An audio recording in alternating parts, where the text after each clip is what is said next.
Amis algériens et algériennes, bienvenue sur Canal 22. C'est le troisième jour de l'Aïd al-Adha. Ce troisième jour, cette suite de l'Aïd dont les Algériens sont coutumiers. Je vous souhaite à tous Saha Aïdkoum, encore une fois.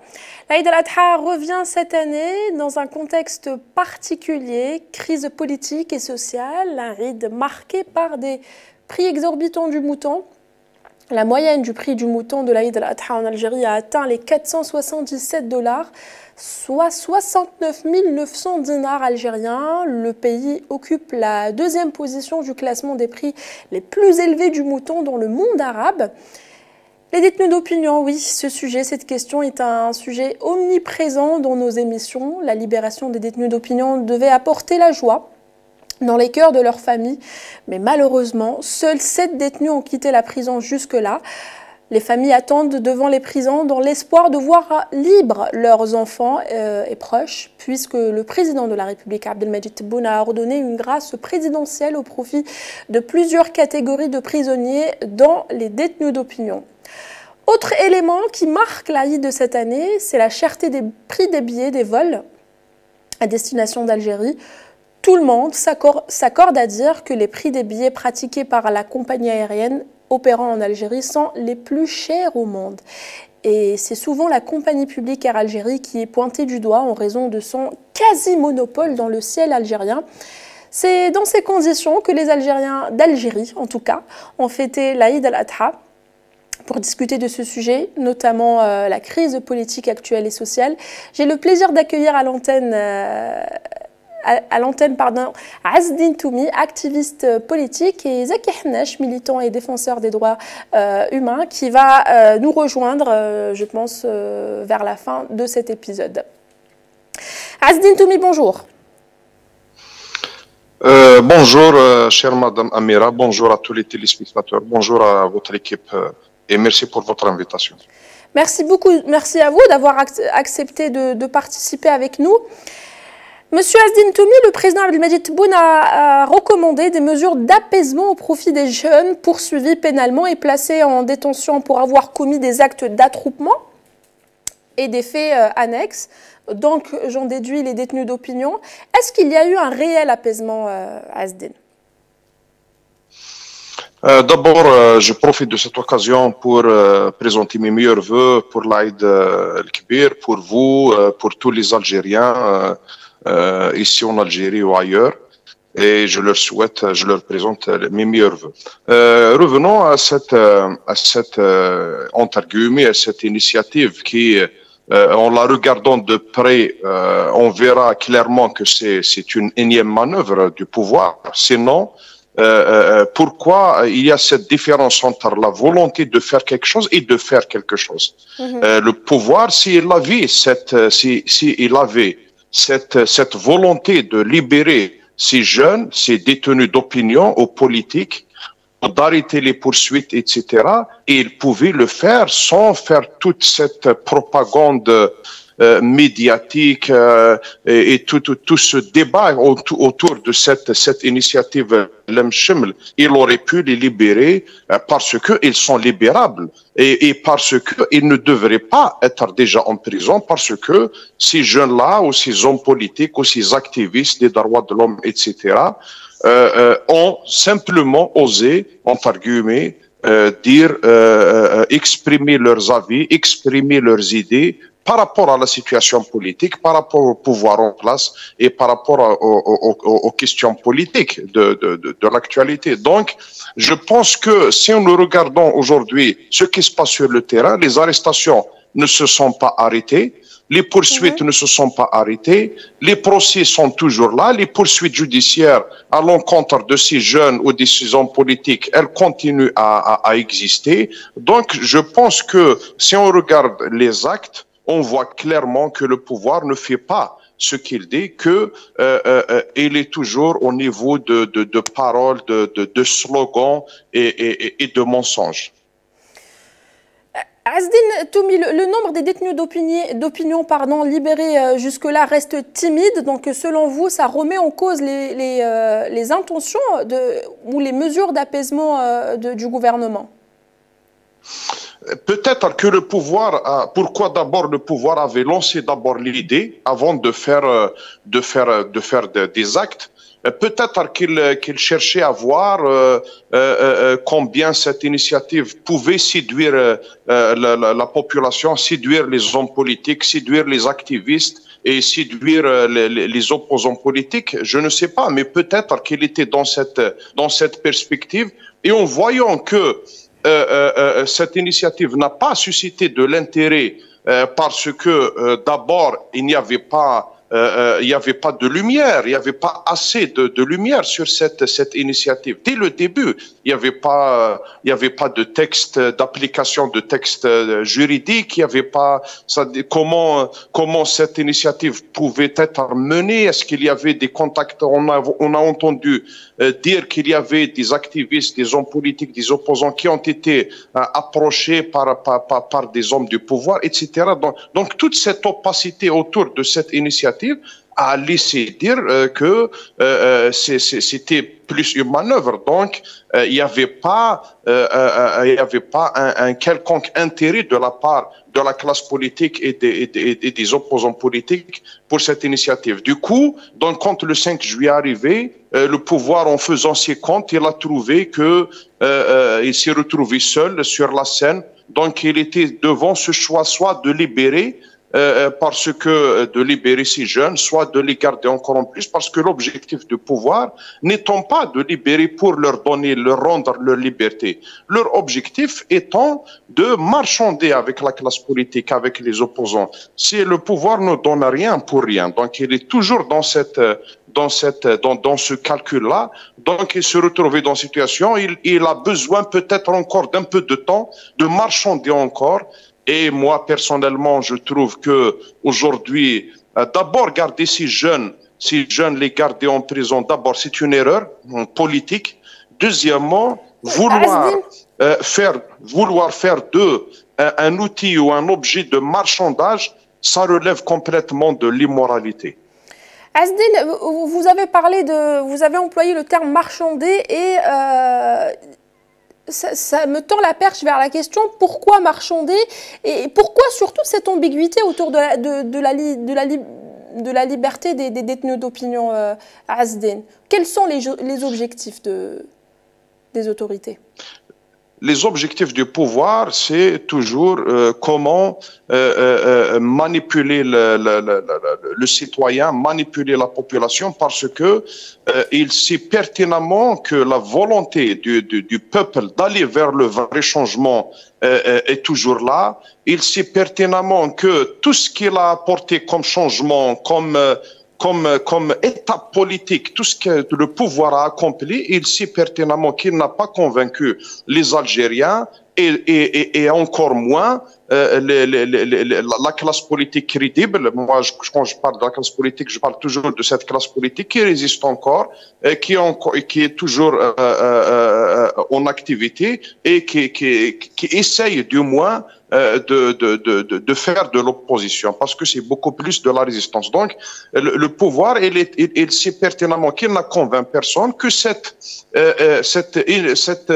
slogan de l'Algérie nouvelle reste toujours un slogan que le quotidien des Algériens fait rappeler aux Algériens eux-mêmes chaque jour, chaque minute, chaque heure que cette Algérie nouvelle est un mirage et est un mensonge d'abord. Et donc, c'est le quotidien des Algériens qui dément cette idée de l'Algérie nouvelle. Donc, le pouvoir, il a besoin de marchander avec la classe politique. Ils se sont dans le besoin peut-être de marchander parce qu'il sait qu'il y a toujours ce danger, et il y a toujours cette probabilité que le peuple se soulève encore ou que le peuple continue de croire en lui-même, que le peuple croit qu'il peut aller vers les vrais changements. Donc le pouvoir il est toujours dans cette peur qu'il y ait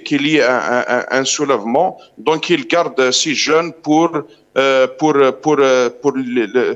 arriver à un moment où, quand il aura besoin de faire des gestes, il va faire faire le geste. Et on a connu ça du temps de Gaïd Salah et même après Gaïd Salah. Donc, ça a été toujours comme ça. Donc, on emprisonne des jeunes, puis on les libère quand on aura besoin de le faire via la grâce, via des initiatives, etc.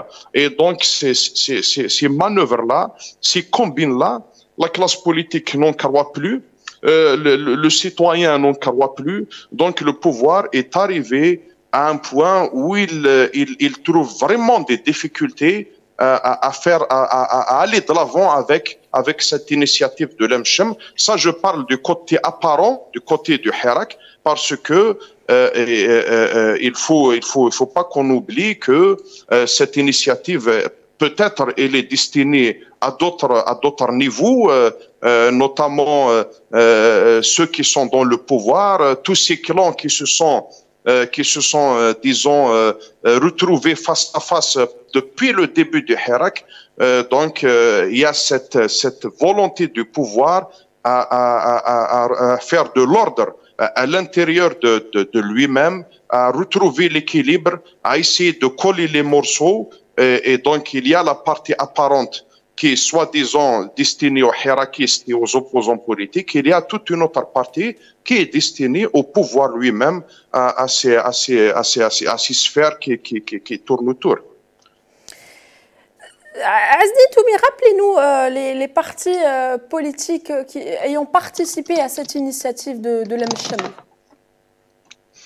Enfin, je n'ai pas la liste complète, mais les partis d'abord qui sont toujours là, donc ressuscités, tous ces partis politiques déjà du temps de Bouteflika qui ne représentaient rien et qui n'avaient aucun ancrage au sein de la société, même avant Bouteflika. Il y a d'autres partis politiques qui ont été recrutés au fur et à mesure de l'installation de ce pouvoir après le Hirak. Donc, et il y avait toute une clientèle qui a été recrutée et des partis politiques qui se disent de l'opposition, historiquement de l'opposition, se sont retrouvés avec le chef de l'État en train de se dire que nous sommes en train d'accomplir un acte important, que les détenus vont être libérés, qu'il y a l'apaisement, qu'il y a la volonté du pouvoir à aller vers l'apaisement, vers l'ouverture du champ politique et médiatique, etc. Et sur le terrain, on voit tout à fait le contraire. Ces partis-là, je ne vais pas les nommer, mais disons clairement qu'ils se sont rendus complices de cette immoralité qui est le marchandage avec ces jeunes-là ou cette prise d'otage de ces jeunes-là. Donc aujourd'hui, ces partis politiques se discréditent eux-mêmes avec ce rapprochement avec le pouvoir. Eux, ils sont dans une autre perspective. Peut-être ils espèrent quelques dividendes, ils espèrent des retombées sur leurs appareils, parce que même ces partis politiques, quand on les regarde de près, on voit que ce n'est que des appareils que le pouvoir utilise. Et je pense que le jour où ils se rendront compte, ça va être trop tard. Aujourd'hui, c'est des partis politiques qui sont pris en otage eux-mêmes par des apparatchiks qui sont là et qui sont nourris par leurs ambitions et leurs désirs de personnel. Et c'est ça le drame qui est en train de frapper tous ces partis-là qui étaient là depuis des décennies. Merci Azdine Toumi. Vous avez parlé de remettre l'ordre au sein ou des partis du gouvernement ou des autorités ou du pouvoir en place, comme vous l'appelez. Pourquoi mettre l'ordre, Azdine Toumi? Qu'entendez-vous par remettre l'ordre? Parce que le Hirak a lourdement ou gravement déstabilisé le pouvoir en place. Et souvenons-nous qu'une partie du pouvoir s'est retrouvée en prison, une autre partie s'est retrouvée en fuite, une autre partie s'est accaparée du pouvoir et de l'autorité. Donc, après le pouvoir, ce pouvoir, il a cette capacité de se retrouver, notamment quand il s'agit de se partager le gâteau. Donc, ils ont cette capacité, encore une fois, de se retrouver, de coller les morceaux. Et aujourd'hui, quand j'avais dit que le pouvoir, si pertinemment, qu'il n'a pas convaincu la population par rapport au changement qu'il avait apporté, par rapport aux états politiques qu'il avait accomplis, et face à cette difficulté de s'imposer avec de vraies réformes, avec un vrai changement, etc. Donc, cette difficulté de s'imposer aggrave son cas. Donc, du coup, il essaye quand même de se stabiliser un peu de l'intérieur, parce que sa fragilité intérieure peut le mettre en plus en difficulté. Donc, aujourd'hui, le pouvoir, il est face à une population qui vit de plein fouet une crise économique et sociale sans précédent. Aujourd'hui, et autour de la fête de l'Aïd, autour du mouton de l'Aïd et les achats et tous les achats qui vont avec l'Aïd, il n'y a pas que le mouton. Oui. Et cette difficulté que peut-être que des gens découvrent, mais les gens qui vivent ici la voient, la vivent quotidiennement, et on la découvre sur les réseaux sociaux, comment les gens quand même se concentrent sur ces sujets-là. Donc la misère, elle est déjà installée, c'est déjà installé en Algérie, et plus que jamais, l'avenir de ce pays est incertain.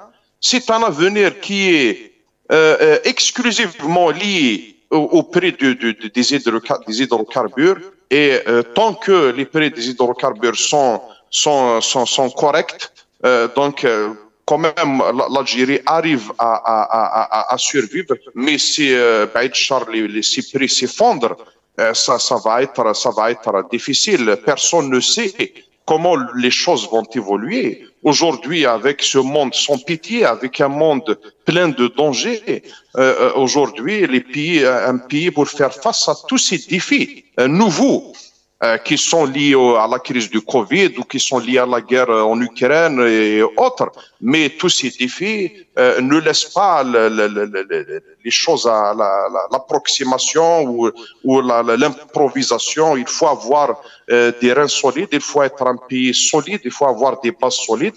Et pour construire un front intérieur solide pour faire face, parce que avoir une armée solide, d'accord, mais il faut avoir aussi un front intérieur solide. Il faut que le peuple se solidarise. Il faut que le peuple est capable de prendre l'initiative, est capable de se prendre en charge lui-même. Et aujourd'hui, on voit que le peuple a perdu complètement confiance dans la classe dirigeante de ce pays. Parce que l'échec est là. L'échec, c'est le quotidien des Algériens qui le fait rappeler. Aujourd'hui, sur le plan économique, par exemple, aujourd'hui, le pays dépend essentiellement des hydrocarbures. Que vont apporter ces 6 ou 7 milliards de dollars, et encore, on ne les a pas encore atteint, les 5 milliards de dollars d'exportation hors hydrocarbures.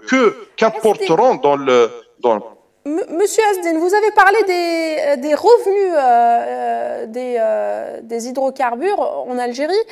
Est-ce que vous estimez que ces richesses-là sont bien réparties en Algérie, puisque vous parlez des revenus des hydrocarbures et que vous considérez que c'est une aubaine qui minimise les dégâts de la crise économique qui touche le monde actuellement? Aujourd'hui, en Algérie, vous n'avez pas une transparence sur la gestion de l'argent public ou la gestion des richesses du pays. Vous n'avez pas aujourd'hui le moyen d'avoir les vrais chiffres sur tous ces sujets-là.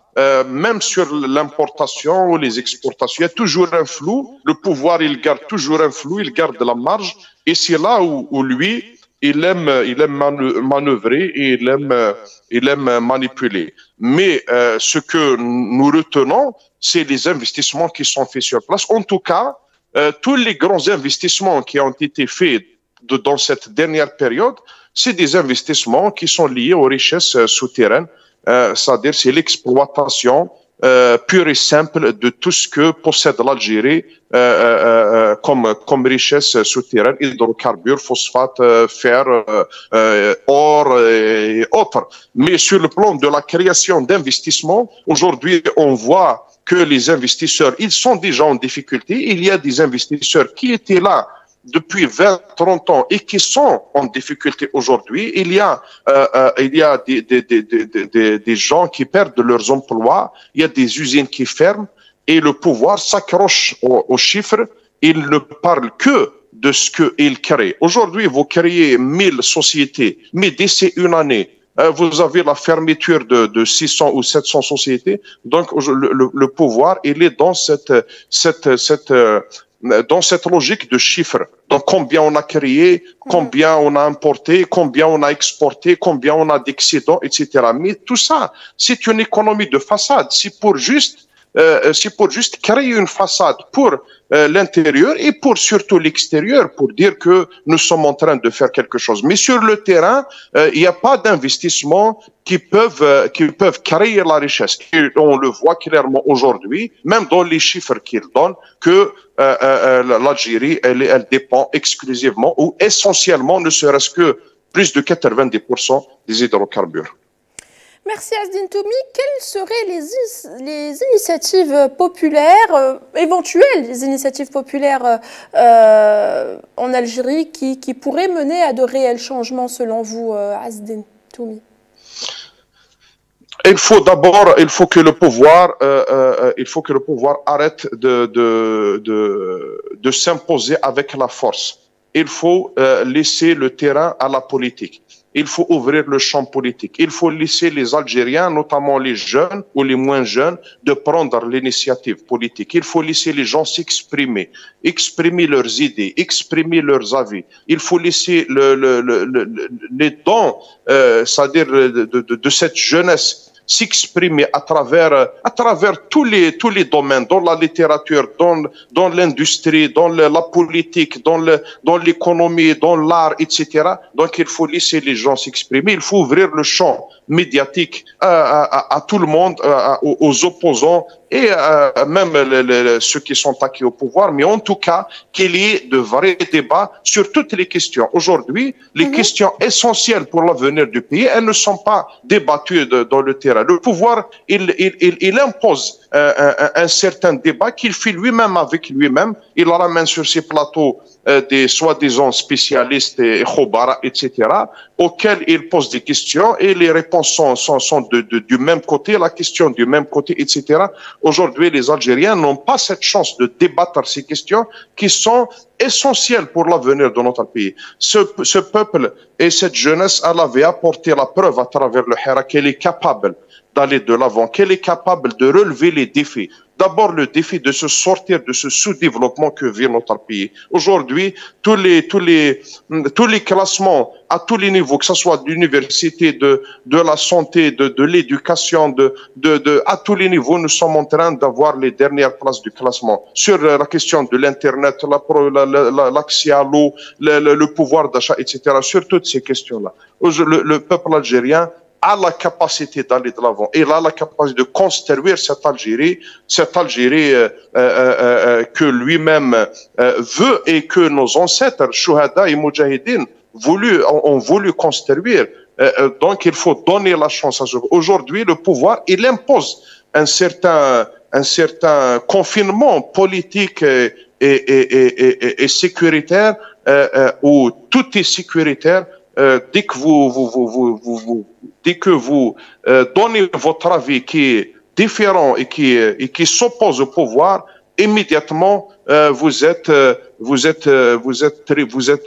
traité de tous les noms et peut-être arrêté et avoir de lourdes peines, etc. Donc aujourd'hui, il faut d'abord libérer tous ces jeunes. Il faut libérer les détenus d'opinion et politique. Il faut arrêter toutes ces poursuites. Il faut annuler toutes les condamnations qui ont été prononcées à leur encontre. Il faut les annuler. Il faut laisser les gens s'exprimer. On ne peut pas construire un pays, un front solide ou un grand pays avec de la violence. la violence, elle est révolue. Maintenant, dans les pays qui se respectent, la parole est donnée à tout le monde. Tout le monde a le droit de s'exprimer. Et je pense que la question des droits de l'homme en Algérie, elle se pose sérieusement. Et je pense que le pouvoir est en train de s'enfoncer de plus en plus dans les dépassements, notamment par rapport à la liberté d'expression. Merci Azdine Toumi. On va peut-être basculer vers un volet qui est quand même très important et qui a marqué toutes ces 2 années de Covid et qui marque l'Aïd al-Adha de cette année, de l'année 2022. C'est les prix des billets, surtout de Canal Algérie, de Air Algérie. Pourquoi les responsables de ce secteur peinent à donner des explications convaincantes ou du moins pourquoi les prix sont très élevés? Vous savez, d'abord... Les vols en partance de l'Algérie sont les plus chers, l'un des vols les plus chers au monde actuellement, Azdine Toumi. D'abord, les responsables qui sont à la tête de ces sociétés publiques qui étaient impliquées dans le transport aérien et maritime pendant la période du Covid, ils sont où en ce moment? Et ils sont en prison. Donc ça déjà, c'est une réponse que pendant toutes ces années, depuis le début du Covid, toute cette espèce de discours que la difficulté, c'est comme tous les autres pays, il y a le Covid, etc. Mais au fond, il y a d'abord la mauvaise gestion. Donc, c'est mal géré de partout. Ça, c'est la première des choses. La deuxième des choses, c'est que le pouvoir, il a cette... peut-être il y aura ceux qui disent qu'il y a de l'exagération, mais le pouvoir, il n'aime pas quand les Algériens se rencontrent. Le pouvoir, il a la volonté de fermer tous les espaces où les Algériens se rencontrent. Parce qu'il sait que quand les Algériens se rencontrent, ils commencent à débattre des vraies questions, ils commencent à discuter entre eux, il y a cet échange entre les Algériens, ça commence à devenir dangereux pour lui. Donc, il fait tout pour limiter ce brassage. Il fait tout pour rendre difficile ces voyages, ces rencontres, et ces réunions, etc. Et dans cette perspective que les Algériens ont toutes les difficultés du monde à se déplacer depuis Paris vers Alger à 2 heures de vol, et ils pouvaient facilement aller au Canada, aux États-Unis, au Brésil, à Dubaï, etc. Mais venir chez eux, ils trouvent toutes les difficultés du monde, et les prix élevés font partie de ces obstacles. Et le manque de billets disponibles, et ça fait partie de ces obstacles. Et souvenons-nous qu'un bateau qui avait la capacité de transporter 1800 voyageurs a fait le voyage depuis Marseille vers Alger avec une 60aine ou 70 passagers. J'ai pas le chiffre en tête, mais vous voyez comment l'Algérien, et quand on parle de prise d'otage, l'Algérien tout simplement est pris en otage dans ce système où le pouvoir lui-même impose ses lois, impose ses règles et impose son rythme pour pouvoir avoir de la marge de manipulation et de manœuvre. Donc peut-être j'ai pas été clair sur votre question précédente, mais en tout cas, il faut mettre l'Algérie sur le chemin de l'état de Darwa.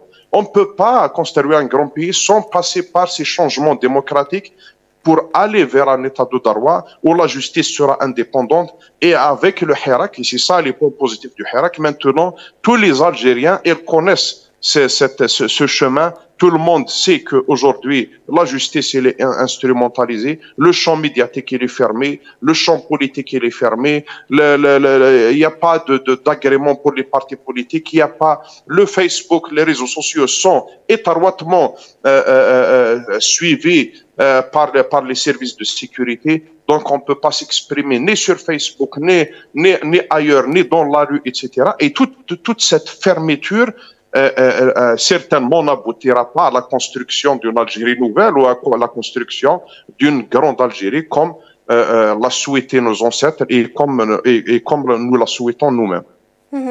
Donc vous estimez que la cherté des prix des billets à destination d'Algérie sont une stratégie ou qui s'inscrit dans la volonté du gouvernement, du pouvoir en place comme vous l'appelez, de limiter les mouvements des Algériens à l'intérieur et à l'extérieur du pays? Et c'est au pouvoir d'apporter la démonstration ou la preuve du contraire de ce que je dis. Maintenant, je ne vois pas d'autres raisons. Si vous voyez d'autres compagnies aériennes qui ont moins leur flotte, elle est inférieure à la flotte d'Air Algérie et qui ont des prix beaucoup plus attractifs et beaucoup plus abordables avec des billets qui sont disponibles. Donc on se pose la question, soit c'est la mauvaise gestion, d'abord j'ai dit, soit c'est la mauvaise gestion et c'est clair qu'il y a mauvaise gestion, soit c'est cette volonté de limiter les déplacements des gens. Merci Azdine Toumi. Je pense que nous devrions revenir à la question des détenus d'opinion, ce sujet omniprésent pour tous les Algériens à l'intérieur et à l'extérieur du pays. De la prison de Médéa, le détenu Hadi Lassouli et 8 autres sont en grève de la faim depuis 6 jours. Et est-ce que vous pensez que cette action va apporter ses fruits? Quand elle ne met pas en danger la santé des détenus, c'est un moyen. D'abord, c'est un droit. Elle met déjà en danger la santé des détenus et des concernés.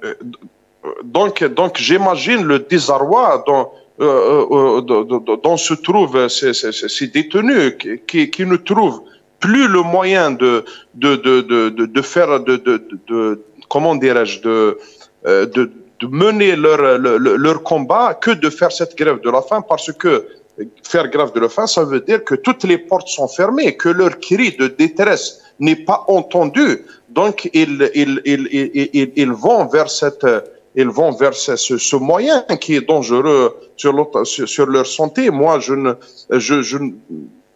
ne suis jamais heureux d'entendre que les détenus sont rentrés dans une grève de c'est vraiment désolant, mais quand il n'y a plus de moyens, et c'est clair que ça peut faire bouger les choses, à condition qu'il y ait un soutien à l'extérieur, qu'il y ait un support médiatique, ne serait-ce que sur les réseaux sociaux, etc., pour soutenir ces grévistes. Et regardez l'état où... Quand on regarde la télévision nationale, quand ils parlent de l'Injazat, les exploits, quand on parle de 60 ans d'indépendance, après 60 ans d'indépendance, la question qu'on doit se poser, c'est qu'avons-nous construit? Quelle Algérie avons-nous construit? L'Algérie qui met en prison des journalistes, qui met en prison des avocats, qui met en prison des jeunes, qui expriment leurs opinions sur les réseaux sociaux. Donc une Algérie qui mène le pays vers la faillite, une Algérie qui impose un confinement politique où les réunions sont interdites, où tout le monde est suivi, tout le monde se retrouve dans une situation en danger. Donc, d'abord, il faut dresser le bilan qu'avons-nous construit. Et la réponse, elle est simple. Donc, quand on vit le quotidien que nous vivons, donc apporte la réponse claire. Donc, aujourd'hui, je souhaite que ces grévistes, d'abord, ne mettent pas leur santé en danger. Ça, c'est la première des choses. Après, le pouvoir, il doit cesser immédiatement de garder ces jeunes-là, ces journalistes, ces avocats, ces hommes politiques. Il faut les libérer parce qu'avec leur libération et la libération de la parole et la libération des idées et la libération du champ politique et médiatique, c'est déjà un pas vers l'avant. Merci beaucoup Azdine Toumi. Nous allons passer à Zaki Hennesh. Merci d'avoir participé à Canal 22. Oui Azdine Toumi, je vous donne un dernier message, un dernier mot. Nous avons perdu la connexion avec Azdine Toumi. En tout cas, merci encore une fois d'avoir participé pour votre éclaircissement. Merci. Nous allons essayer d'avoir Zaki Hennache à l'antenne pour parler des détenus d'opinion, des dernières libérations. J'espère qu'il y a eu des libérations. Je rappelle que l'Aïd al-Adha 2022 est sur fond de crise sociale, crise économique.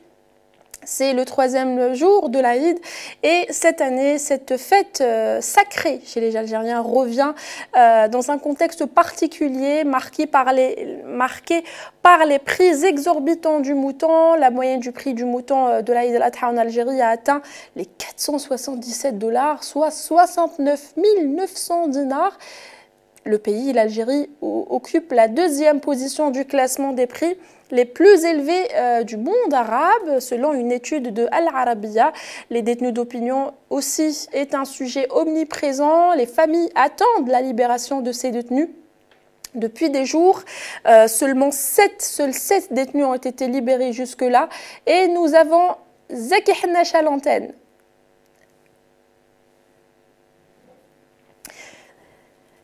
Nous essayons de rétablir la connexion avec Zaki Hennache qui est à l'antenne, j'espère. L'équipe technique essaye de l'avoir, qui va nous donner les derniers, j'espère, de bonnes nouvelles. Et j'espère que tous les détenus d'opinion seront libérés, surtout en ces jours de l'Aïd al-Adha, ce Eid qui revient dans un contexte particulier. Je rappelle que les prix du mouton sont exorbitants en Algérie, hors de prix chaque année. Il y a une augmentation qui ne cesse pas. Cette année, un autre élément qui marque l'Aïd al-Adha, c'est les prix des billets à destination d'Algérie. En tout cas, surtout et toujours, c'est la compagnie Air Algérie qui est pointée du doigt. Tout le monde s'accorde à dire que les prix de ces billets sont pratiqués, en tout cas par cette compagnie qui opère en Algérie, sont les plus chers au monde. Et Air Algérie, elle est pointée du doigt en raison de son quasi-monopole dans le ciel algérien. Est-ce que nous avons Zaki Hennache à l'antenne? أهلا زكي حناش, مرحبا بك. زكي حناش, هل أنت في الاستماع؟ هل أنت في الاستماع زكي حناش؟ مساء الخير, واش راكم لاباس؟ راني في الاستماع, اسكو نتوما راكم تسمعوا فيا؟ راك على لونتين زكي حناش, مرحبا بك وشكرا مرة أخرى اللي قبلت تشارك معنا اليوم. شكرا جزيلا لكم اللي راكم تستعاو فينا وراكم تلحقوا في المعلومة. مهم زكي حناش, قبل ما ربما عطلنا, هل هناك من مستجدات, هل من معتقلي رأي أو معتقلي الحراك تمت أو خرجوا من السجن؟ بون بعد المرسوم الرئاسي اللي خرج يوم 4 جويلية 2022 تم إطلاق سراح 7 معتقلي الرأي. واحد تم الإفراج عنه بعد كان عنده حكم نهائي تستفاد من العفو الرئاسي, وكاين 6 واحد اخرين تم إطلاق سراحهم عن طريق الإفراج, يعني عن طريق طلبات الإفراج. يعني مثل هم طلبوا منهم انه يديروا طلب إفراج وتم قبول طلب الإفراج تاعهم. يعني هما في نفس الوقت. اسمح لي زكي فقط باش نوضحوا للناس وللجمهور, ال6 اللي خرجوا ما مش معنيين بالعفو الرئاسي. تم إطلاق سراحهم عن طريق الإفراج. يعني كيف ذلك؟ العفو الرئاسي نعرفوا أن العفو الرئاسي يتم إطلاق سراحهم عن طريق اللي عنده أحكام نهائية والبيان واضح. لكن هنايا اللي تم إطلاق سراحهم بعد أن طلب منهم طلب الإفراج, والإجراء الذي تم إطلاق سراحهم عن طريق الإفراج المؤقت كما اسمه الإفراج المؤقت. في نفس الوقت حاب نتنويه آخر, في نفس الوقت تم إيداع 3 معتقلين رأي آخرين بقرار من قاضي التحقيق لدى محكمة برج ملايين بولاية بومرداس. حاليا هناك في أي قضية زكي حناش؟ تم متابعتهم بالمادة 87 مكرر. يعني من بين المواد اللي تبعوهم بالماده 87 مكرر. هناك تم من اعتقاله يوم 7 جويلية بمدينه اقبو وتم وضعه تحت النظر. في الوقت اللي نتحدث عليه تم اعتقال اخر في مدينه اقبو دائما، وتم تحويله الى مركز الامن الولائي بولايه بجايه. يعني عندك اسماء زكي حناش؟ عندك اسماء؟ الاسماء اللي كان واحد يعطولوا عليه خوجه، الله اعلم هكذا اسمه الاول اللي راني ناسي اسمه.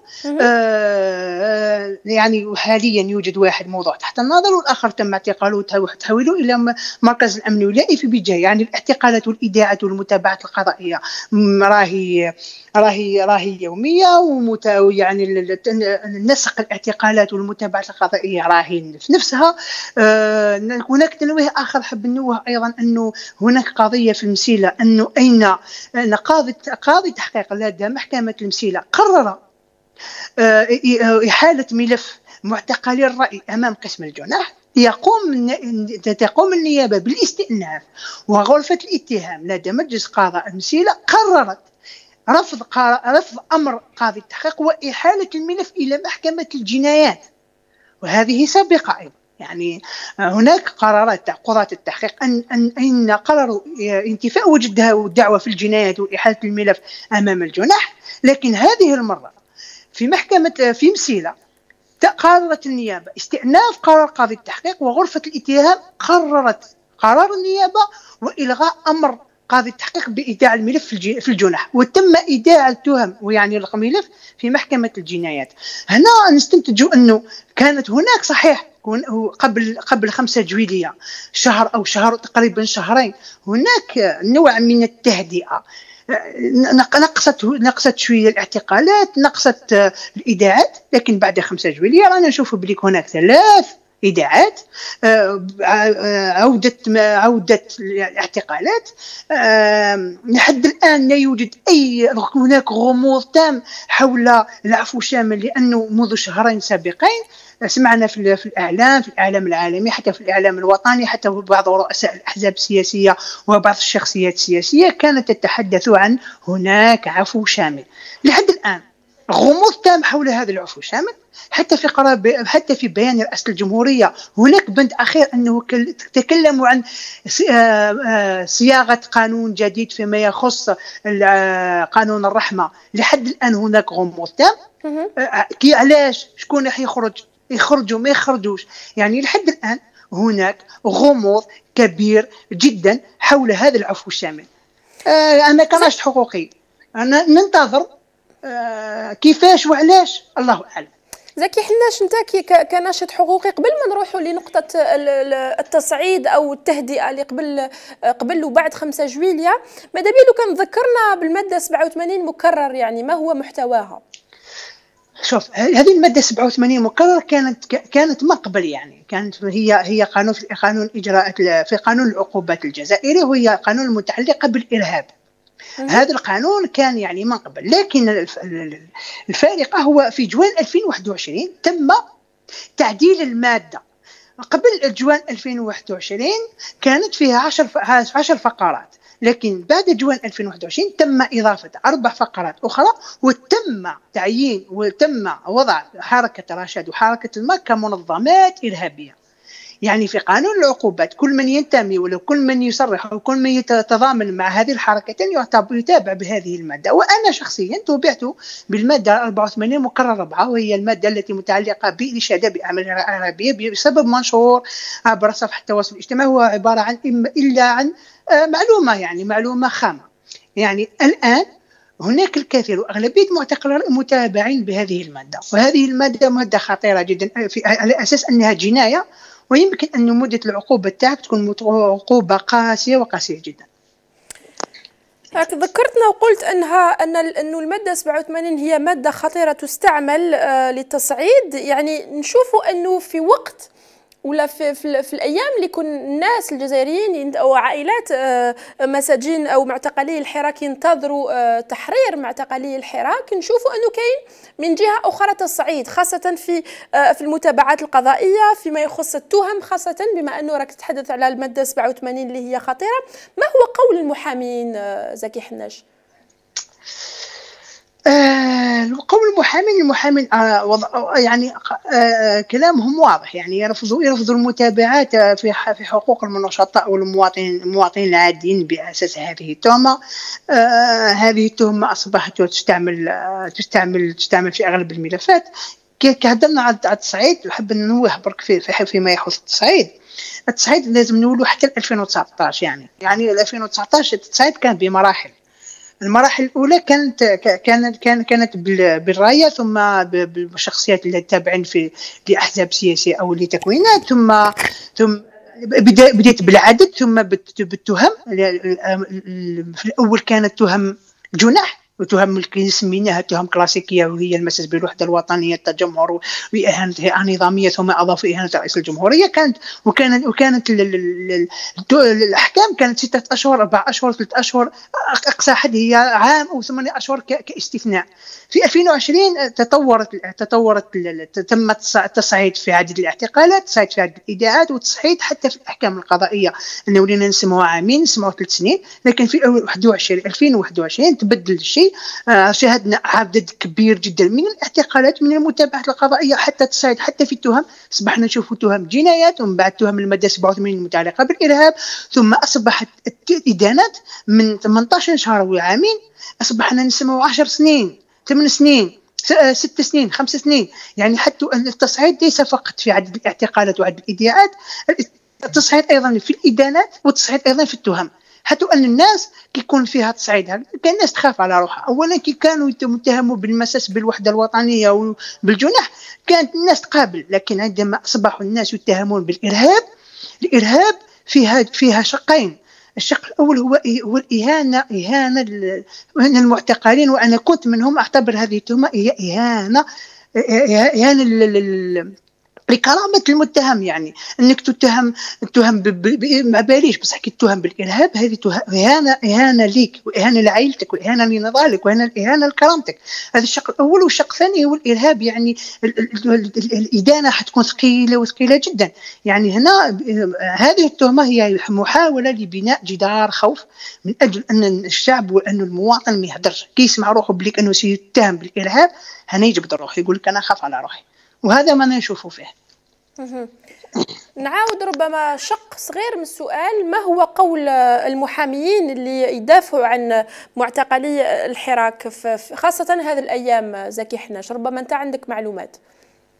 المحامين بكل صراحة تعبوا. يعني المحامين ما تنسوش أنه المتابعات القضائية كانت منذ 21 جوان 2019، والمتابعات والمحاكمات والاعتقالات والتقديمات ما توقفتش تماما. يعني هناك نسق كبير، ومحامين الحمد لله يعطيهم الصحة. يعني المحامين لازم نشكروهم ونحييهم من هذا المنصب.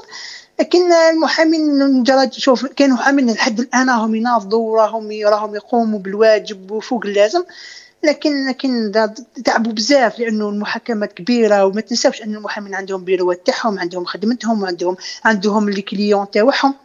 لذلك المحامين درجة من خلينا نقول لك أنه هناك محامين اللي حكمتهم الإرهاق، بس هناك ضغط كبير أنه عندك تروح تترافع على المعتقلين الرأي، والعدد كبير مقارنة بعدد القضايا، مقارنة بالمحامين اللي راهم متكلفين بقضايا الحراك. العدد المحامين قليل مقارنة بالعدد القضايا، دون نسيان قضاياهم الشخصية. يعني المحامين راهم يستنكروا، راهم يندوا بهذه المتابعات، خاصة لما أصبحت المتابعات جنايات، لأن الجنايات تأخذ إجراءات تاع الجنايات ليست مثل الجنح. لأنه في الجنح كي تكون في التحقيق 8 أشهر الملف تاعك يحال، لكن في الجنايات الملف يبقى عام، عامين، يقدر حتى يكون عامين في التحقيق فقط دون الإحالة والمحاكمة. يعني المحاكمة مرهقة من حيث المحامين، مرهقة حتى المعتقلين، ومرهقة من سنة جانب آخر هم عائلات المعتقلين اللي راهم يعانيوا جدا. لأنه عندما نتكلموا عن المعتقلين لازم نتكلموا على عائلاتهم راهي تتعذب، على أساس أنك تريح عندها واحد باباه ولا أخوه ولا حتى النساء. يعني هناك نساء في الحبس، يعني كي تريح عام، عامين، 12 شهر، 15 شهر وما زال ما شارعش. يقول لك وقتاش يشارع برك، معليش يعطوا له 10 سنين بصح وقتاش يشارع. الحبس المؤقت هو عبارة بكل صراحة هو التعذيب معنوي للكل. كل محامي كل عائله كل محبوس كي تكون داخل الحبس وما باش وقت الشارع عباره عن تعذيب معنوي حقيقي. نعم، نظن أنه راح ننهي الحصة على هذه النقطة مش مفرحة، لكن شكرا جزيلا زكي حناش على العمل تاعك، وشكرا لك قبلت تشاركنا وتعطينا هذه المعلومات. شكرا. إلى اللقاء زكي حناش. شكرا، إلى لقاء آخر. شكرا. C'est la fin de cet épisode du débat de Canal 22. Merci de nous avoir suivis. Merci à nos chers invités d'avoir participé à cet épisode. Merci à l'équipe technique pour cet excellent travail. Je vous donne rendez-vous dans un nouvel épisode, une nouvelle thématique, mais toujours sur l'Algérie. Au revoir.